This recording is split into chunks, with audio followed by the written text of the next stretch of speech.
안녕하세요. 저는 30대 중반 여성입니다. 최근 지긋지긋한 인연을 끊어내고 홀가분한 마음으로 지내고 있어요. 그 지긋지긋한 인연이 누구냐고요? 바로 제 전 남편입니다. 아직도 생각하면 치가 떨릴 정도로 화가 솟구치지만 그래도 시원하게 갈라서고 제 삶을 살아가니 이렇게 편할 수가 없네요. 정말 인간 같지도 않은 사람과 제가 어떻게 이혼하게 되었는지 여러분들에게 소개하고자 이렇게 사연을 보냅니다. 그럼 제 이야기를 시작할게요. 저는 지인의 소개로 만난 남자와 1년 정도 연애하고 결혼했습니다. 우리 집은 평범한 가정이었고 남자친구네 집도 비슷한 수준이었어요. 결혼할 때 양쪽 집에 도움받지 않고 서로 모아놓은 돈으로 결혼했습니다. 집은 당연히 대출 껴서 장만했고요. 이렇게 결혼하고 여느 신혼집과 마찬가지로 행복한 신혼을 보냈습니다. 그런데 연애와 결혼은 다르다고 하잖아요. 행복한 것도 잠시, 남편의 단점이 두드러지게 보였습니다. 바로 우리 집 처가에는 좀 야박하다는 것이었죠. 어떤 것이냐면 여행 갔다가 돌아오는 길에 양가에 드릴 선물을 사던 때였습니다. 자기야, 우리 이거 어때? 아무래도 특산물 사드리는 게 좋을 것 같은데? 특산물? 그래, 좋지. 그럼 한라봉 2세트로 사야겠다. 한라봉? 그래, 그럼 한라봉으로 사자. 그래, 우리 집은 한라봉으로 2세트 하고 처가에는 뭐 사드리지? 응? 똑같은 거 사는 거 아니야? 어머님, 아버님께 한라봉 사드리면 우리 집도 한라봉 사서 드려야지. 아, 그러려고 했어? 한라봉 세트로 4개 사면 값이 꽤 되는데. 그러지 말고 우리 집에 한라봉 세트 해드리고 처가에는 저기 보니까 귤도 괜찮아 보이던데 귤 세트로 해드리는 게 어때? 아니, 왜 시댁이 한라봉이고 우리 집은 귤이야? 하려면 똑같이 해야지. 뭐 편애하는 것도 아니고. 그리고 왜 당연히 시댁이 한라봉이고 우리 집이 귤인데? 아이, 뭘 그렇게 또 예민하게 받아들여. 별것도 아닌 거 가지고. 우리 결혼하고 첫 여행하러 와서 사드리는 건데 우리 집에 한라봉 보내면 자기 점수 따고 좋은 거 아니야? 우리 엄마 아빠 사랑받는 며느리 돼야지. 원래 시집가면 출가 외인이라고 했고 아쉬운 대로 이번에는 이렇게 하고 나중에는 처가에 더 좋은 거 해드리자. 알겠지? 이런 식으로 자잘한 게 많았습니다. 처음에는 좀 서운하고 기분 나쁘기도 했지만 좋은 게 좋은 거라고 나중에 우리 집에 좋은 거 해드리면 되지 생각하고 넘겼습니다. 그러나 뭐라고 할 수 없는 것이 남편은 소위 말하는 짠돌이었습니다. 그래서 연애 시절부터 이런 부분이 좀 걸리긴 했지만 그만큼 알뜰하게 산다고 좋게 생각했죠.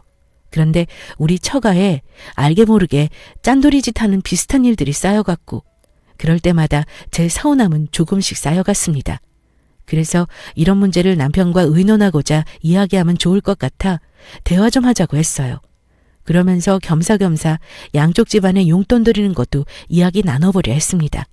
자기야, 자기는 일부러 그런 거 아니겠지만 솔직히 나는 좀 서운하기도 했어. 그렇지만 자기가 정말 편애하는 마음으로 그랬다고 생각 안 해. 자기도 모르게 한 행동이었을 것이고 그게 오해로 쌓여서 내가 서운했던 것 같아. 그러니까 우리 앞으로 서로 오해해서 감정 상하지 않도록 조심하자. 되도록 선물이나 행사에 드리는 용돈 같은 거 똑같이 드렸으면 좋겠어. 자기 생각은 어때? 난 이런 일로 오해하고 있는 줄 몰랐네. 정말 별일 아니라고 생각해서 몰랐어. 그래, 자기 말대로 나도 조심할 수 있는 부분은 조심할게. 그런데 난 편애하려는 마음 정말 없어. 자기도 알잖아. 나 돈 아끼면서 사는 거. 아낄 수 있을 때 아껴야 나중에 더 편한 거잖아. 그게 어쩌다 보니 이상하게 표현된 것 같은데 내 마음은 그게 아니었어. 응, 알겠어. 이제부터는 서로 맞춰가면 되지. 참, 그리고 말이 나와서 말인데 우리 양쪽 부모님께 명절, 어버이날, 생신 이럴 때만 용돈 드리잖아. 그런데 그러지 말고 매달 얼마씩 아예 용돈 드리는 건 어때? 뭐? 매달 용돈을 드리자고? 왜? 그럴 만한 이유라도 있어? 아니, 뭐 이유가 크게 있는 건 아니지만 그냥 용돈 드리면 좋지 않을까 싶어서. 사실 양쪽 집안 사정 다 알만하니까 생활비에 좀 보태시라고 용돈 개념으로 드리자는 거지. 왜? 자기는 별로야? 우리 결혼 전에는 집에 생활비 보태드렸잖아. 그래서 생각난 김에 이야기하는 거야. 의도는 좋은데 지금 우리한테 그럴 여유가 어디 있어? 솔직히 생각해봐. 우리 집 아직 장만도 못했어. 이 집도 다 대출 껴서 전세로 겨우 구한 거고 거기다 우리 매달 월급 받으면 한 달 생활하면서 대출값도 갚아야 해. 그리고 아주 조금 남겠지만 그거라도 저금해야 하고 그래야 빨리 우리 집 장만하지. 요즘 같은 시대에 집 장만이 그리 쉬운 것도 아니고 정신 바짝 차려야 한다고. 그런데 지금 양쪽 부모님께 용돈을 드리자고? 그것도 매달? 난 그렇게 하는 게 우리 미래를 생각하면 아닌 것 같아. 솔직히 내 말이 맞잖아. 자기가 무슨 마음으로 하는 말인지 알아. 정말 착하고 좋은 마음이지만 우리를 더 중요하게 생각하자. 그래, 알았어. 내 생각만 중요한 것도 아니고 서로 합이 맞아야 이루어지는 거니까. 그리고 자기 말 들어보니 틀린 말도 아닌 것 같네. 그럼 양쪽 부모님께 용돈 드리는 건 없던 일로 하자. 대신 앞에 내가 말한 거 양쪽 집안에 똑같이 해드리자는 거 그건 우리 지키도록 노력하자. 그래, 알겠어. 그 부분은 나도 노력해볼게. 하지만 우리 집 살 때까지는 허리띠 졸라가면서 악착같이 돈 모을 거야. 그 전까지는 어느 집도 도와주지 않을 것이고. 남편에게 양쪽 집안 용돈 이야기를 꺼낼 때 사실 큰 기대하지 않았습니다. 왜냐하면 저는 남편에 대해서 너무 잘 알기 때문이죠. 돈이라면 얼마나 신경이 곤두서 있는 사람인데 순순히 그러자 하지 않을 거라 예상했었습니다. 비록 양쪽 집안에 용돈을 드리지는 못해도 이제 무엇을 하나 하더라도 똑같이 해드릴 수 있겠다는 생각에 저는 그저 기쁜 마음으로 넘어갔어요. 그러다 며칠 후 퇴근하고 집에 왔더니 남편의 하나밖에 없는 여동생인 신호와 어머니가 집에 와 계셨습니다. 남편과 앉아서 이런저런 이야기를 나누는 것 같았어요. 어머, 어머니 아가씨 오셨어요? 저녁을 드신 거예요? 저는 어머니 오시는 줄도 모르고 이제야 퇴근하고 왔네요. 미리 연락이라도 주시지. 그러면 뭐라도 사왔을 텐데. 잠시만요. 제가 지금 빨리 뭐라도 준비할게요. 아니다. 괜찮아. 저녁은 집에서 먹고 왔어. 밥 먹자고 온 게 아니고 그냥 할 이야기가 있어서 이렇게 왔다. 아무래도 전화로 툭 말하는 것보다는 이렇게 얼굴 보고 이야기하는 게 좋을 것 같아서 말이야. 아, 그러시구나. 이랑 의논할 거 있어서 오신 거죠? 그럼 제가 과일이라도 준비해 올게요. 과일은 무슨 괜찮다. 그러지 말고 너도 앉아서 같이 이야기 좀 하자꾸나. 안 그래도 이 일을 너한테도 이야기해야 할 것 같아. 이미 아들하고는 다 이야기가 돼서. 저랑요? 저는 영문도 모를 어머니의 말씀에 서둘러 남편 옆에 앉았습니다. 어머니와 아가씨는 서로 눈을 맞추더니 아가씨가 입을 열어 말했어요. 언니, 저 축하할 일이 생겼어요. 저 이번에 남자친구랑 드디어 결혼해요. 어머, 결혼이요? 아가씨 드디어 시집 가는 거예요? 남자친구랑 오래 연애하시더니. 와, 축하해요. 정말 잘 됐네요. 그럼 이제 결혼 준비하느라 아가씨 바쁘겠네요. 상견례는 언제예요? 그리고 하실 말씀이라는 게 아가씨 결혼 이야기였어요? 아니, 그건 아니고 사실 결혼 문제로 오빠한테 부탁 좀 하러 왔어요. 너도 방금 들었지만 내 신우가 글쎄 드디어 시집을 간다더구나. 사랑하는 사람이랑 좋은 가정 꾸리겠다고 하는데 까놓고 보면 얘가 모은 돈이 있어야지. 결혼 그냥 하는 것도 아니고 어느 정도 쥐고 있어야 하는 거 아니겠니? 부모로서 딸 결혼하는데 되는 대로 보태주고 싶지만 너도 알다시피 우리 형편이 그렇지 않잖아. 그런 여유가 어디 있겠어. 그래서 내가 이렇게 부탁하러 왔다. 아들한테 동생 결혼 위해서 조금 도와달라고 말하고 있었어. 우리 아들은 도와준다고 했고. 그런데 너희 부부 저금하는 통장이 내 것이라며 신우 결혼을 위해서 내가 그 돈 좀 우리한테 빌려줘야겠다. 네? 저희 부부 적금으로요? 그래, 너희들이 모으고 있는 그 적금 신우를 생각해서 좀 도와줄 수 없니? 이렇게 어렵사리 결혼해서 가정 한번 꾸려보겠다는데 가족으로서 도와줄 수는 있는 거잖아. 남자 쪽 집안에서 우리 집안 아무것도 없다고 무시한다고 하더라. 그런 상황에서 내 신우가 시집간다고 생각해봐. 얼마나 무시당하면서 기 한번 못 펴고 살겠니? 가족 좋다는 게 뭐야. 어려울 때 서로 도우면서 사는 거지. 그러니까 세아가 내가 이렇게 간곡히 부탁하마. 저는 순간적으로 당황해서 그만 시선을 돌려 남편을 쳐다보았습니다. 제가 뭘 어떻게 해야 할지 몰랐고 무슨 말씀으로 드려야 할지 몰랐으니까요. 남편은 그런 제 멍해진 표정을 보더니 살살 눈치 보면서 이야기하더군요. 자기야, 나도 고생해서 열심히 모은 돈 선뜻 주기 어렵지만 그래도 어쩌겠어. 가족이고 내 하나뿐인 여동생인데 그냥 모른 척 나몰라라 할 수 없잖아. 우리 모으고 있는 적금 깨고 동생 도와주자. 자기야, 잠시 나랑 이야기 좀 해. 저는 남편과 따로 이야기해야 할 것 같아서 안방으로 남편을 끌고 들어갔습니다. 그리고 문을 닫고 혹시라도 소리가 들릴까 싶어 작은 목소리로 말했어요. 자기야, 이거 지금 무슨 상황이야? 갑작스런 말을 들으니까 좀 당황스럽지만 자기 정말 도와주려는 생각인 거야?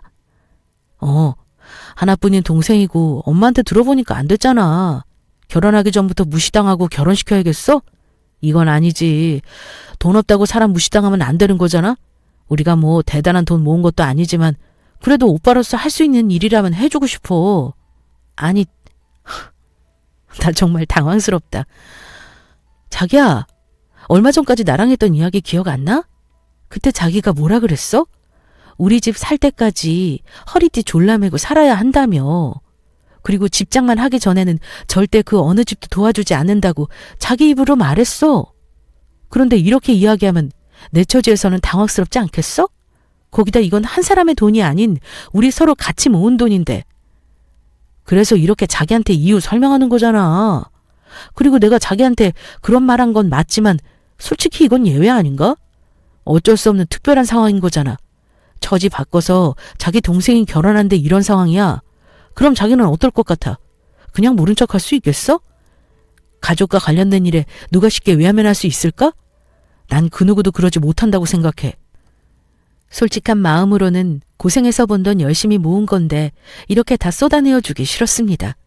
남편보다 강한 마음은 아니지만 언젠가는 꼭 내 집 마련하고 만다라는 목표가 있었기 때문에 선뜻 동요되지 않았죠. 하지만 남편의 말을 듣고 보니 틀린 소리는 아니었어요. 남편 말대로 내 동생이 이런 상황이라면 저도 남편과 같은 마음이지 않을까 생각했습니다. 거기다 시댁 처지를 뻔히 알고 있어서 그런지 마음이 약해지기도 했죠.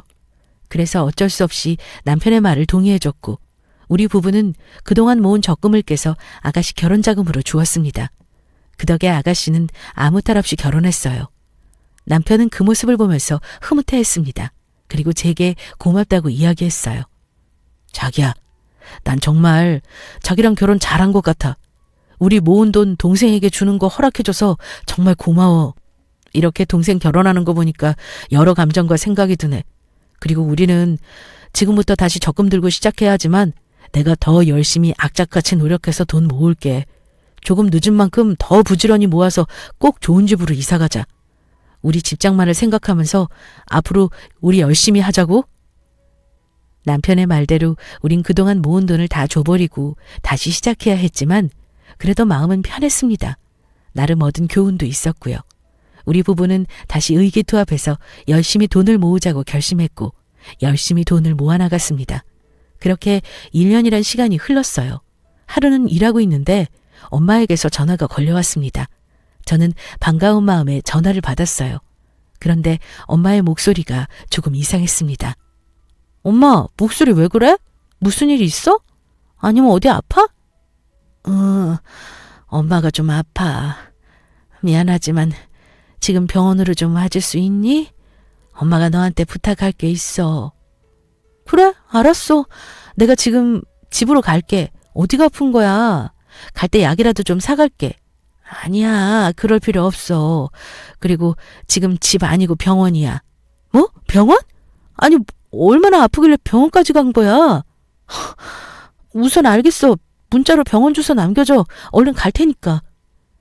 저는 엄마의 연락을 받고 급하게 병원으로 향했습니다. 그리고 엄마가 알려준 병실로 가니 엄마가 침대에 기대어 있더군요. 저는 놀란 마음에 엄마를 불렀어요.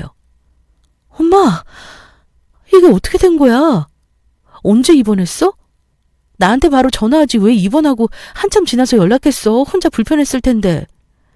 너 이렇게 걱정하고 놀랄까봐 말 못했지. 되도록 이야기 안 하려고 했는데 어쩔 수 없어서 연락했어. 미안해. 엄마가 놀라게 해서. 미안하기는. 엄마가 아픈데 내 걱정은 왜 해? 앞으로 이런 일 있으면 나한테 제일 먼저 연락해야 해? 알겠지?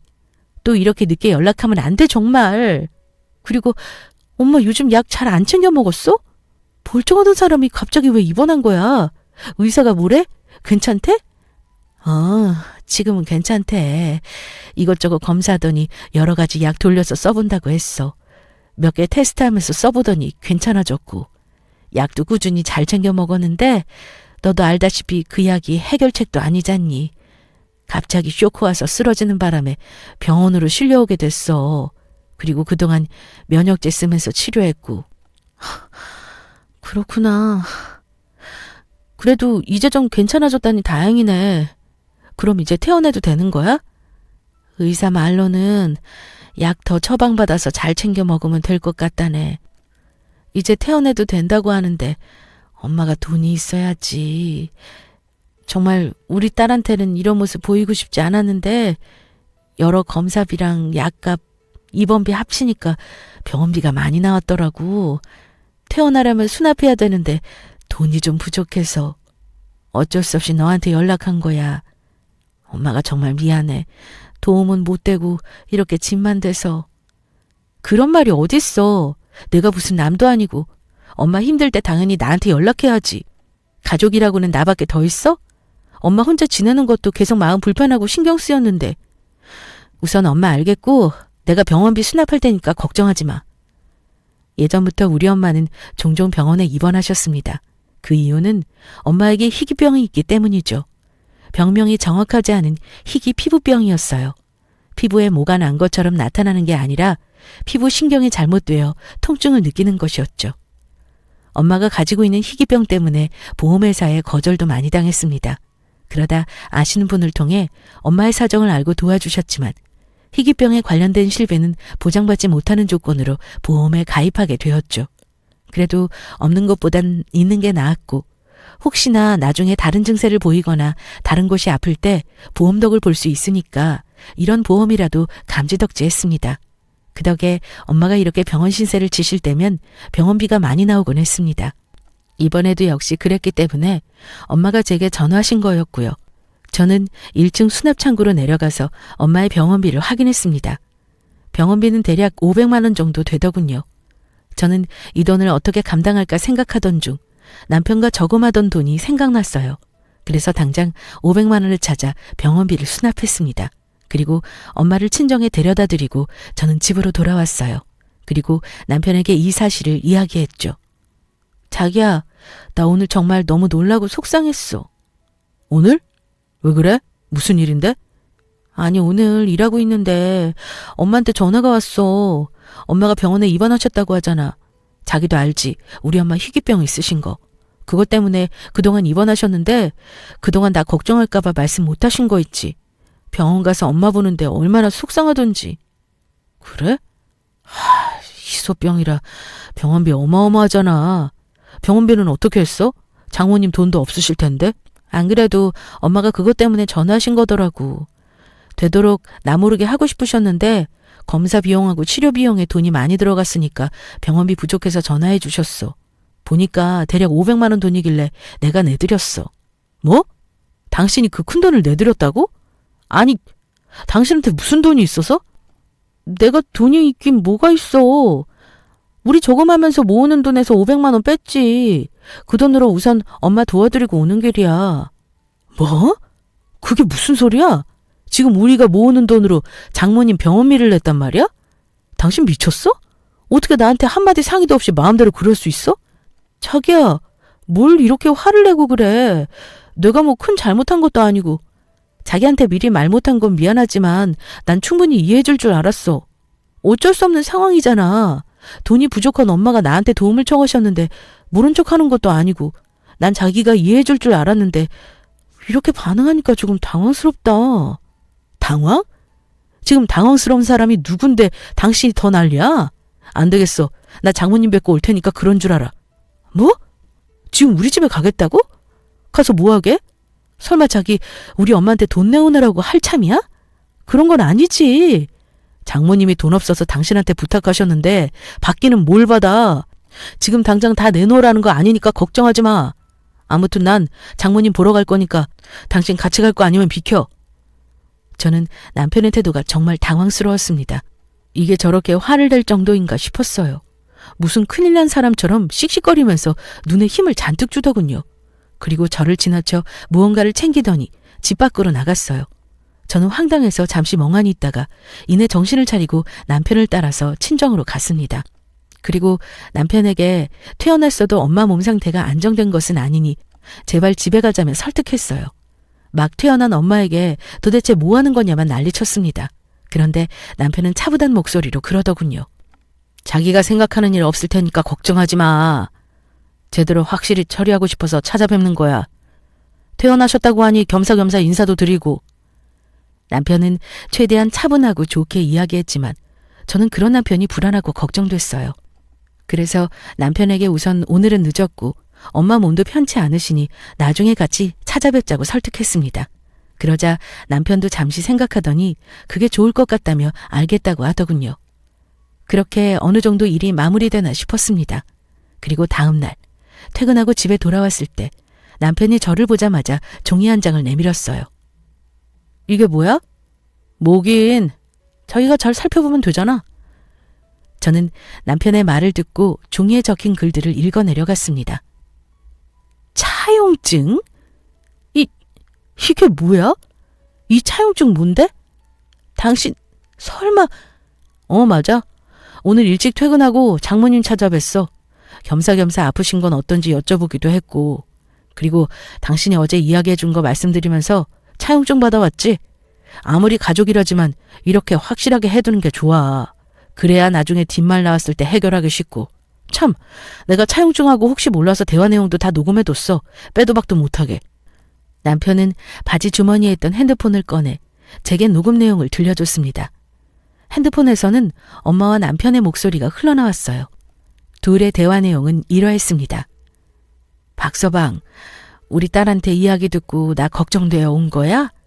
나 괜찮은데 뭐하러 왔어, 바쁜 사람이.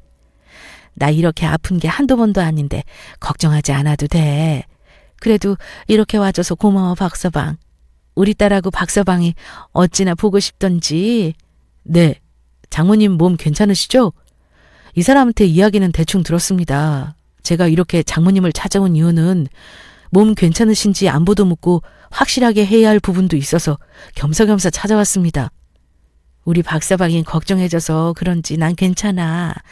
더 나아질 거고. 그런데 확실하게 해야 할 부분은 뭔가?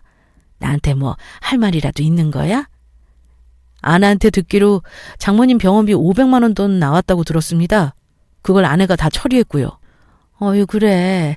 내가 병원비 낼 돈이 부족해서 우리 딸한테 도움 청했어. 자네하고 우리 딸한테 도움은 못 될 망정 이렇게 집만 돼서 정말 미안하게 생각하네. 그렇지만 우리 딸이 빌려준 돈은 내가 어떻게 해서든 갚을게. 매달 내 앞으로 나오는 연금 있으니까 그걸로 조금씩 갚을 생각이야. 정말 여러모로 내가 사위 얼굴 볼 면목이 없어. 결혼할 때 뭐 하나 도와준 것도 없는데. 네, 맞습니다. 저희 결혼할 때 도와주신 거 하나 없죠. 이렇게 그냥 병원비 내드리면 장모님 마음 편치 않으실 거라는 것도 잘 알고요. 그러니 우리 확실하게 하고 넘어가죠. 박서방, 이게 뭔가? 종이하고 펜입니다. 이걸로 제게 차용증 하나 써주시죠. 장모님이 매달 나오는 연금으로 500만 원 갚으신다고 하셨지만 아무래도 확실하고 깔끔하게 하는 게 좋지 않겠습니까? 그래야 장모님도 그렇고 제 마음도 편하죠. 뭐라고? 차용증? 그러니까 자네 지금 나한테 차용증 받으려고 온 거야? 뭐 겸사겸사요. 그럼 이제 차용증 쓸까요? 장모님이 쓰기 편하시도록 제가 불러드릴 테니까 그대로 적으시면 되겠네요. 저도 이렇게 하는 거 마음 불편하지만 어쩌겠어요. 깔끔하게 하지 않으면 나중에 문제 생길 수도 있는걸요. 그러게 장모님은 왜 그런 보험에 드셔가지고 아무리 희귀병이라 실비 지원이 안 된다 해도 잘 협의해 보시지 왜 보장도 못 받는 보험에 드셨어요.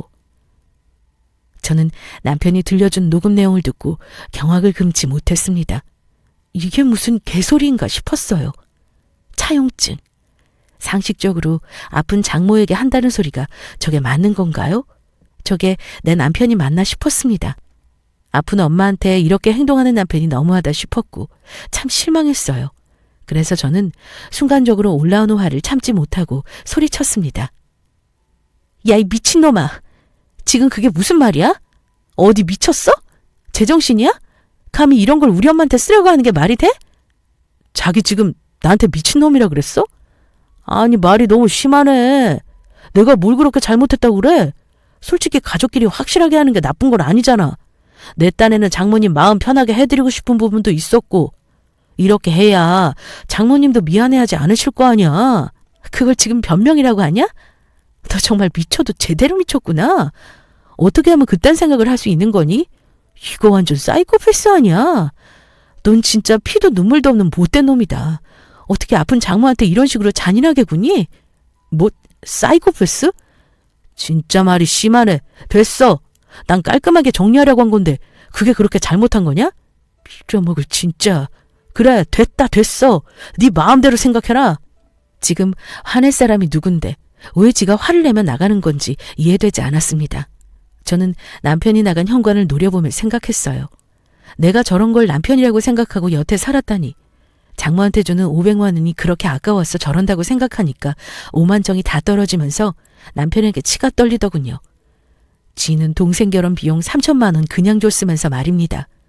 계속 곰곰이 생각하니까 더 이상 남편과 같이 살 자신이 없었어요. 저는 짐을 싸서 친정으로 갔고 얼마 후 남편에게 이혼장을 보냈습니다. 남편은 그런 제게 조금의 미안함도 전하지 않고 잘 됐다며 이혼에 동의한다고 하더군요. 그렇게 우리 둘은 깔끔하게 갈라섰습니다. 그렇지만 전 이혼으로 그치지 않았어요. 순순히 이혼해주면 재미없죠. 이 미친놈에게 똑같은 또라이 짓으로 되갚아주고 싶었습니다. 그리고 결정적으로 저를 이 구역의 미친 자로 만든 이유가 있었어요. 이혼하면서 계좌를 다 확인해보니 그동안 저 몰래 시댁에 월 100만 원씩 용돈을 드리고 있었습니다. 그래서 저는 도저히 이 화를 참을 수가 없었어요. 이혼 조정기간을 가지며 남편 모르게 시댁을 찾아갔습니다. 어머니 안녕하세요. 그동안 잘 지내셨죠? 아니 내가 여긴 무슨 일이니? 다 끝난 마당에 내가 여길 왜 온 거야? 저는 어머님께 인사드리며 핸드폰을 꺼내 남편에게 전화를 걸었습니다. 남편은 전화를 받았고 저는 남편이 똑똑히 들을 수 있도록 크게 이야기했어요. 어머, 말씀 정말 섭섭하게 하신다. 이혼하지만 아직 확정 아니고 조정기간이에요. 그러니까 마지막 며느리로서 찾아뵌 거고요. 드릴 말씀도 있어서 겸사겸사 보면 좋잖아요. 뭐? 어머니 여기 잠시 앉아보시고 이것 좀 보세요. 제가 종이랑 펜 가져왔거든요. 이걸로 뭐 좀 써주셔야겠어요. 뭐? 아니 다 마무리되는 마당에 나한테 뭘 써달라는 거야? 에이 뭐긴 뭐예요. 차용증이지. 별거 아니니까 걱정 마시고요. 그냥 제가 불러드리는 대로 적으세요. 아니 이게 지금 무슨 소리야? 뭐 차용증? 예. 너 정말 끝나는 마당이라고 눈에 뵈는 게 없니? 어디 감히 시어머니한테 차용증을 쓰라고 해? 어디서 배워먹은 버르장머리 없는 짓이야? 아주 어른 무서운 줄 모르고 네 엄마가 그렇게 가르치지? 아니요. 우리 엄마는 이런 몰상식한 짓 가르치지 않으셨고요. 이거 다 어머님 아들한테 배웠어요. 우리 엄마한테 병원비 500만 원 썼다고 엄마 찾아가서 차용증 받아온 거 있죠. 그거 생각해보니까 남편이 한 행동이 맞는 건지도 몰라요. 아무리 가족이라도 확실하고 깔끔하게 하는 게 좋죠. 그러니까 앞으로 그 3천만 원 어떻게 갚을 건지 계획을 자세히 쓰세요. 난 또 뭐라고. 너 그것 때문에 우리 아들하고 이혼한다고 난리친 거였니? 별것도 아닌 거 가지고 아주 난리를 치는구나. 그리고 너희 엄마 병원비랑 신우 결혼식 비용 보태준 거랑 같아? 엄연히 다르지. 너희 엄마가 먼저 빌려달라고 말한 거 아니야? 그럼 그건 빌려준 돈이니 받아야 하는 거고. 신우한테 보태준 결혼비용은 받을 생각 없이 그냥 준 거 아니야. 지난 일 묻어둬야지 받을 생각을 하니? 너 정말 치사하고 염치 없다. 적어도 우리 아들은 너한테 미리 상의라도 했어. 넌 말 한마디 없이 혼자 결정하고 쓴 거 아니야? 어머니, 염쳤다고 하는 건 본인과 아드님에게 하셔야 하는 말이고요. 단어 뜻 제대로 아시고 알맞게 사용하세요. 그리고 어머님 아들이 생각 없이 말하는 거 보고 저 근거 없는 논리는 어디서 나온 생각인가 참 궁금했거든요. 그런데 이제 알겠네요. 그 어미의 그 자식이라고. 어머님의 무논리를 듣고 있으니 참 기가 찹니다. 그리고 이것뿐만이 아니에요. 그동안 매달 용돈 100만 원씩 저 몰래 받으셨잖아요. 그것도 둘이 열심히 벌어서 모은 돈으로 말이죠. 나이 드셨으면 염치 좀 챙기세요. 어머니는 제가 말한 용돈 이야기에 헛기침을 하시며 시선을 피하셨습니다. 그리고 그때 통화 내용을 실시간으로 듣던 남편은 급하게 시댁문을 열고 들어왔어요. 그리고 제게 뭐 하는 짓이냐며 퍼부었습니다. 야, 너 지금 이게 뭐 하는 짓이야? 진짜 나랑 한번 해보자는 거냐? 뭐가? 네가 한 짓 똑같이 해주고 있는데 왜 난리야? 네 말대로라면 난 어머님 마음 불편하실까 봐 편하게 해드리려고 하는 건데 뭘 그렇게 화를 내? 이게 그렇게 화낼 일인가? 네 말처럼 확실하고 깔끔하게 하는 거 좋잖아. 거기다 우린 어차피 갈라서는 마당에 내 돈 다시 찾아오는 게 맞지. 그건 이미 지난 일이잖아. 지난 돈을 되찾겠다는 게 말이 돼? 왜 말이 안 돼? 그럼 네가 한 미친 짓은 말이 되니? 네가 한 짓이나 말 안 된다고 하는 거야. 인간아. 됐고 난 차용증 받아야겠으니까 그렇게 알아. 3천만 원과 그동안 나 몰래 시댁에 드린 용돈까지 다 포함해서 정확히 반씩 나눌 거라고. 웃기지 마. 네가 그런다고 그 돈 다시 돌려받을 수 있을 것 같아? 이미 시간도 많이 지났고 다 지난 일이라고. 그리고 내가 가만히 당하고만 있을 것 같아? 어림없어. 어디 버릇없이 우리 엄마한테 되지도 않은 소리를 짓거려? 당장 우리 엄마한테 무릎 꿇고 사과해. 안 그러면 진흙탕 이혼으로 만들어줄 테니까. 당장 사과 안 해? 웃기고 있네. 진흙탕 싸움은 이미 시작됐어, 이 등신아. 나 몰래 매달 준 용돈, 그리고 신우 결혼자금 보태라고 준 3천만 원. 난 정확히 받을 거 다 받고 끝날 거야. 이미 변호사랑 다 끝난 이야기고. 네가 난리쳐봤자 내가 받지 못할 이유 없다고. 알겠어? 이 머저리 같은 놈아. 저는 남편 얼굴에 들고 있던 흰 종이와 펜을 집어던졌습니다. 그리고 당당하게 걸어서 시댁 현관문을 열고 나왔죠. 엄마가 있는 집으로 돌아가는 길에 다시 변호사 사무실에 들러 확실하게 서류 준비까지 마쳤고 이혼 조정기간이 끝나는 시점이 받아야 할 돈에 대해서 다 청구했습니다. 순순히 주지 않으면 소송도 불사하겠다는 확고한 제 뜻을 남편에게 전달했고요. 남편도 변호사를 만나 확인해 봤겠지만 제가 못 받을 이유는 없었습니다. 그걸 알게 된 남편은 어떻게든 주고 싶지 않아서 거지 같은 소리로 절 설득했어요. 어찌나 불쌍한 목소리로 이야기하든지 듣는 귀가 다 우스웠습니다. 정말 이렇게까지 해야겠어? 헤어지는 마당에 이런 소리 하는 거 우습겠지만 내 동생이 자기를 얼마나 친언니처럼 좋아하고 따랐는지 알잖아. 그니까 이쯤에서 그만하자. 나도 장모님께 그렇게 한 행동은 잘못했어. 반성할게. 그니까 우리 이제 그만 자존심 그만 부리고 다시 전처럼 잘 지내보자. 응? 돈 문제만 아니면 우리 이렇게 싸울 일도 없었잖아. 나도 앞으로 더 이상 500만 원 묻지 않을게. 약속해. 가만히 남편의 말을 듣고 있자니 제 입에서 담지 못할 오만 욕이 다 튀어나올 것 같았습니다. 이 미친놈이 기세등등할 때는 언제고 정확히 돈을 나눠줘야 하니 남편은 인제 와서 꼬리 내린 척 무마하고 싶은 거였던 거죠. 제가 이런 시커먼 속을 모를 것 같나요? 하루 이틀 본 사람도 아니고 남편의 속이 훤히 들여다보이니 정말 가짠터군요. 저는 그런 남편을 향해 또렷한 정신으로 말했습니다. 내가 뭐하러 너 같은 또라이랑 다시 사니? 그런 끔찍한 소리 하지 마. 제가 죄송합니다. 잘못했습니다. 제발 저랑 살아주세요 라고 해도 어이없을 판에 전처럼 잘 지내보자? 더 이상 이런 개똥 같은 소리 듣고 싶지 않고 2번 다시 전화하지 마라. 나한테 할 말 있으면 변호사 통해서 이야기하고 법정에서 보자. 참, 나한테 줄 돈 미리미리 준비해놓고. 남편과의 전화를 끊어버리고 난 뒤 남편의 번호를 수신 거부해버렸습니다. 그러자 시어머니 신우번호로 연락이 오더군요. 짜증나서 시댁번호 모두 다 수신 거부해놓았어요. 제가 연락을 다 차단하니 나중에는 우리 집 앞으로 찾아오기도 했고 우편함에 제게 하고 싶은 말을 편지로 써놓기도 했더군요. 내용은 뭐 뻔했죠. 잘못했다는 반성문이었습니다. 그렇지만 이딴 반성문에 다시 받아줄 제가 아니죠. 한 번 아닌 놈은 아닌 거였는데 그동안 그걸 몰랐습니다. 제가 계획한 대로 이혼 밀어붙였고 변호사의 예상대로 이혼은 쉽게 끝이 났습니다. 당연히 제가 되찾아올 돈도 전부 받을 수 있었죠. 저는 이혼하고 엄마와 함께 지내고 있어요. 남편에게 받은 돈으로 엄마와 여행도 다니면서 소소한 행복을 느끼며 살아가고 있습니다. 앞으로 이 행복이 계속 유지될 것 같네요. 엄마 모시면서 전처럼 열심히 일하고 다시 다가올 새 사랑도 기대해보렵니다. 제가 이런 쓰레기를 만나고 평생 혼자 살기에는 아까운 여자거든요. 앞으로 제 인생을 많이 응원해 주세요. 여러분들은 결혼하실 때 상대방을 신중히 보고 결혼하세요. 안 그러면 나중에 저처럼 될 수 있습니다. 연애 때는 몰랐는데 살아보니 다르더라고요. 이런 쓰레기 같은 미친놈 만나지 마시고 좋은 사람 만나시길 바라요. 그럼 지금까지 제 긴 사연 들어주셔서 감사합니다.